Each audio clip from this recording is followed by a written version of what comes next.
महानंदामध्ये प्रवेश करण्याचा मार्ग सांगितल्यानंतर एक 7 शब्द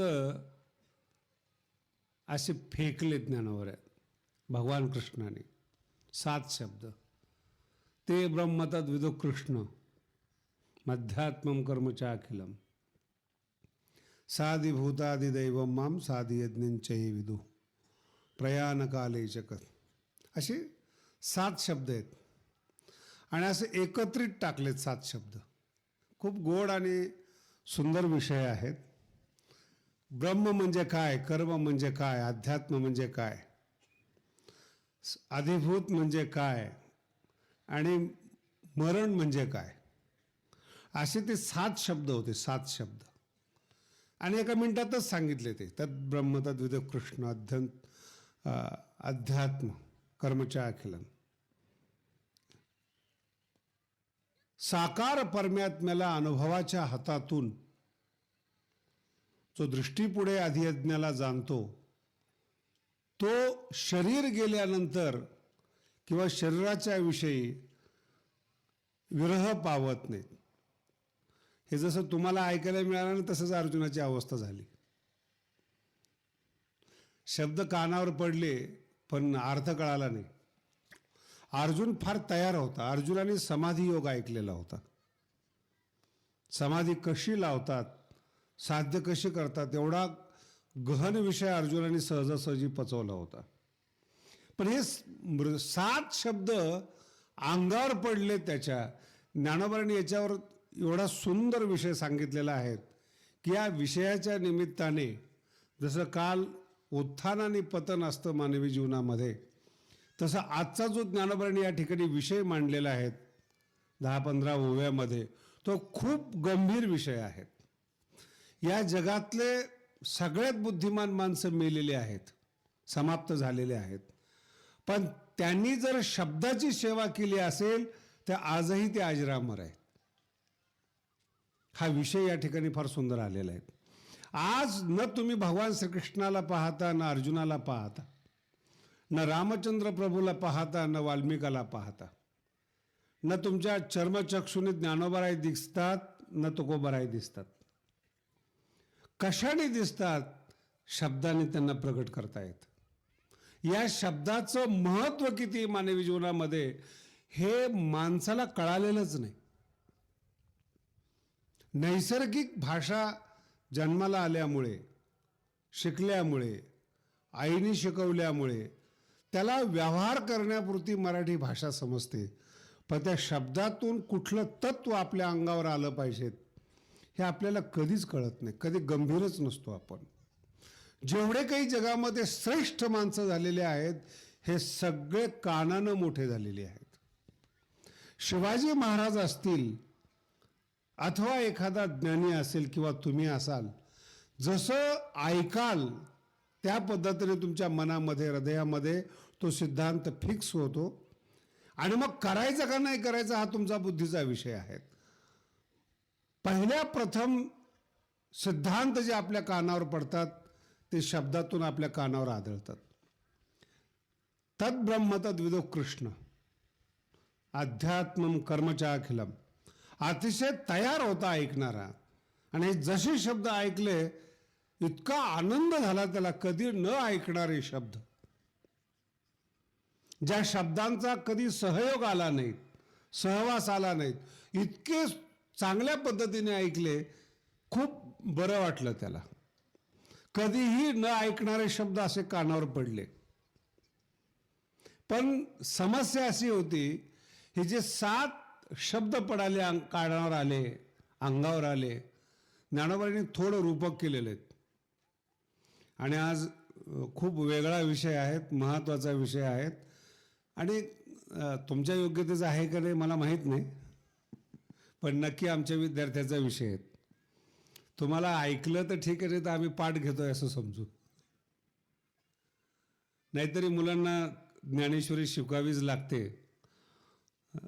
ज्ञानोबा खूप सुंदर सांगतात, शब्द कुपिके तळी शांत रस चालू आहे आणि शांत रस एका कुपिकेतून गळतोय. आणि अवधान रूपी अंजुळी. जसं आपण एखाद्या पाणी प्यायला जाताना वरून कोणीतरी पाणी सोडताना भांडं नसतं आपल्याकडे, अंजुळी असते, असं पाणी पितो आपण. तसं शब्द ऐकत असताना मनाचं अवधान असलं पाहिजेत, अर्थात अंजुळी असली पाहिजेत. ज्ञान म्हणजे भगवान कृष्णाचा शांत रस आणि अर्जुनाचं अवधान रूपी अंजळी असं पिण्याकरता केली. ते काय झालं, दोघांमध्ये टायमिंगचा ज्ञानोबा म्हणतात गॅप पडला, टायमिंगमध्ये फरक झाला. तो रस पडत होता आणि ह्या अवधानाची अंजुळी घेऊन पुढे गेला, पण तो पण रस खाली पडला, अंजुळी तशीच राहिली. ये शब्द कुपिके तळी तळी नोढवेची अवधानाची अंजुळी. अवधानाची अंजुळी नोढवेची का? अर्जुन वेळी मागाची होता, अर्जुन मागेच राहिला होता आणि शब्द रस जो आहे, शब्द जे आहेत पुढे पळत होता. ज्ञानोबा म्हणतात ही काही अवघड विषय आहे, ते समजेल न समजेल. अर्जुन वेळी मागाची होता. एखाद्या मूर्खाने शंका विचारली होती, दोघंही रथावरच बसले होते. एक समोरून गीता सांगत होता आणि पाठीमागून ऐकत होता. मागाची होता म्हणजे नेमकं कुठं पाहिजे होतं, म्हणून थोडं वाक्य बदललं ज्ञानोबारायने. आणि खूप समजण्यासारखं आहे, दृष्टांत सिद्धांत देऊन ज्ञानोबाराय सांगतात. एखादं फळ असतं, फळ, आणि खानदानी फळ सांगतो बरं का. हे आमचे ज्ञानोबाराय फार सौंदर्यग्राही व्यक्तिमत्व आहेत. ओसा आडमा फळ नकोय पपितेसारखं. जसा हापूसचा आंबा असतो ना, वरून दिसायला तो चिकना असतो आणि असं रस गोड असतो, असे फळं ज्ञानोबारायला आवडतात. नाही तर आपले फळं म्हणजे काय सांगायचे महाराज, दिसायलाही नसतात, नासायलाही नसतात. घ्यायला त्रास होतो आणि खायलाही त्रास होतो, खाल्ल्यानंतरही होतो. ज्ञानोबारांनी इतकं सुंदर वर्णन केलेलं आहे. भगवान कृष्णाची वाक्य फळे, वाक्यरूपी फळ हे ना, तद ब्रह्म तद विदु कृष्ण ना, असे वाक्यरूपी फळ म्हणजे हे 7 शब्द, ब्रह्म, अध्यात्म, कर्म, अधिदेव, अधिभूत वगैरे वगैरे, प्रयाण, हे 7 शब्द भगवान कृष्ण हे एक कल्पतरू आहेत आणि कल्पतरूला लागलेली हे 7 फळं आहेत, ब्रह्म, अध्यात्म, कर्म इत्यादी. आणि अर्जुन त्या कल्पतरूच्या खाली उभा राहिलेला आहे.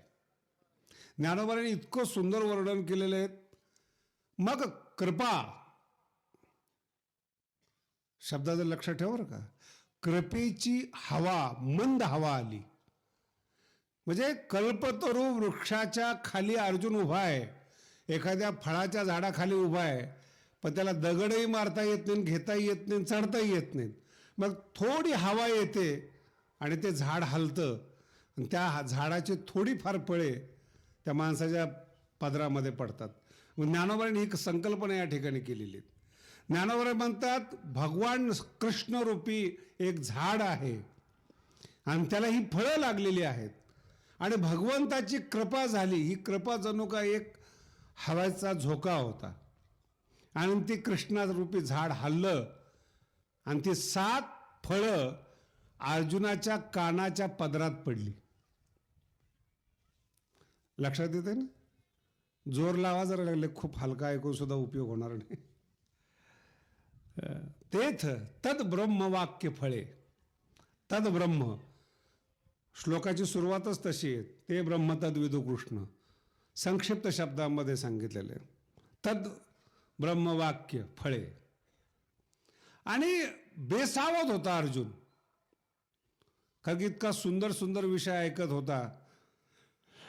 योगी कसा असतो, भक्त कसा असतो, निष्काम कर्म कसं असतं, याची सवय लागलेली त्याला. आणि बेसावध असताना हळूच गुरुकृपेचं वारं आलं, कृष्णरूपी झाड आलं आणि 7 फळं कानावर पडली. इतका प्रसन्न झाला, कोणी न ऐकलेली, कोणी न पाहिलेली 7 फळं. नीट ऐका बरं, काय 7 शब्द पहिल्यांदा मी त्या शब्दांचा अर्थ सांगतो म्हणजे कळेल. ब्रह्म म्हणजे काय, हे ब्रह्म शब्द आहेत. किम तत् ब्रह्म हा 8व्या अध्यायात विचारलेला प्रश्न आहे. या प्रश्नाची सुरुवात आहे, ते ब्रह्म तद विदुः कृष्ण. अध्यात्म म्हणजे काय, कर्म म्हणजे काय, अधिभूत म्हणजे काय, अधिदैव म्हणजे काय, आधियज्ञ कशाला म्हणतात आणि मृत्यू कशाला म्हणतात, अशी 7 वाक्यफळं आहेत. आता हीच खरी गरजेची आहेत. वेगळ्या वेगळ्या कीर्तनातून, वेगळ्या वेगळ्या प्रवचनातून कुठे ना कुठेतरी या शब्दाचं विश्लेषण होत असतं.